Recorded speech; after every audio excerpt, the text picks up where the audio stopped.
Hi, today we're going to communication, reasons for internal and external communication. Before we go in deeply about on internal and external communication, first, what is communication?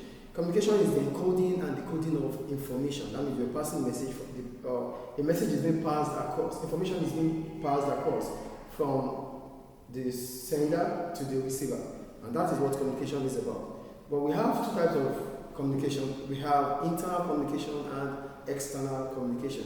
So for internal communication, it occurs, these are information that is being passed within the organization. And for external organization or for external communication, it means information is going out of the organization to different stakeholders.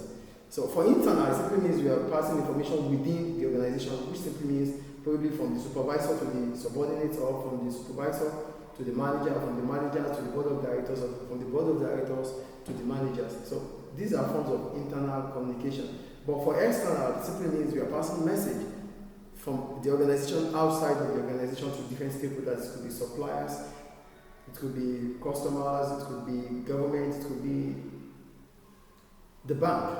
But whatever the case may be, in as much as the information is going out of the organization, it is external communication. So today we want to go into reasons for internal communication. The first one, clarifying goals and objectives.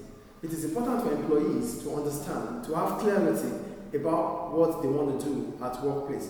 And without effective internal communication, employees might be lost in between their operations. So they won't even know what to do, when to do it, and how to do it. But with effective internal communication, it means employees will be able, management will be able to pass information effectively to employees and to let them understand their responsibility within the organization and how to achieve the goal set by the organization.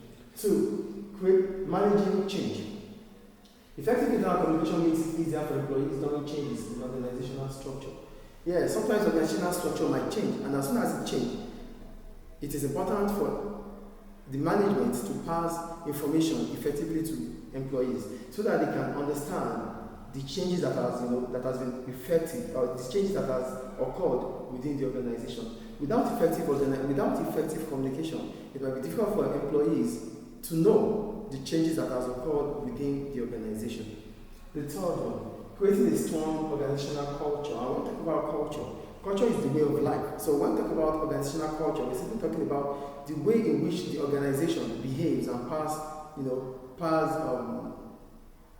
information, pass actions to the potential employees. So it's just about how the organization runs, the way the organization operates.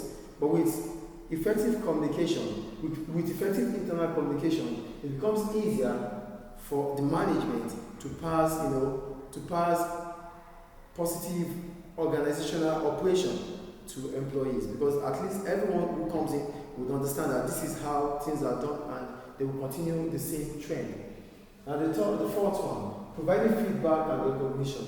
There's upward communication and there's downward communication. For upward communication, it means the employees or the subordinates are giving feedback to the management, or probably they are filing a complaint to the management. These are upward communication systems. Then when it comes to downward, it means the managers are passing message towards the subordinates, or the board of directors are passing message to the managers. That is downward. Either ways, in as much as there is effective internal communication, it brings about providing feedback, which means employees or subordinates might be able to give response to what they are supposed to do, or response to their activities, or feedback or report on their activities to their superiors, and also they might be able to be rewarded for the effort put in place at workplace.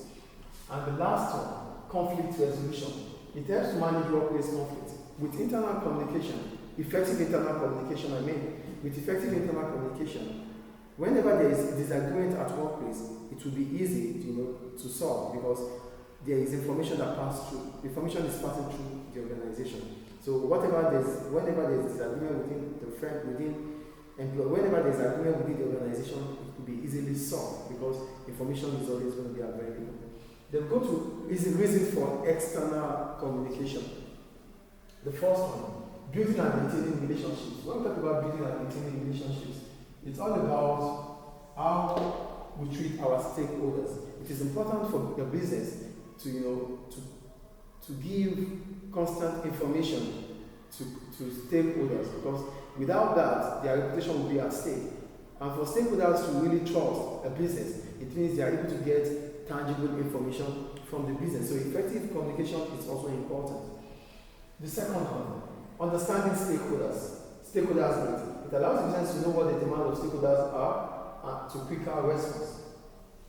For quicker response, yes. So with external communication, it simply means stakeholders will be able to make their demands, and the business will be able to respond swiftly. And that means the business, that could even bring about customer loyalty, because it could bring about customer loyalty, it could improve the reputation of the business.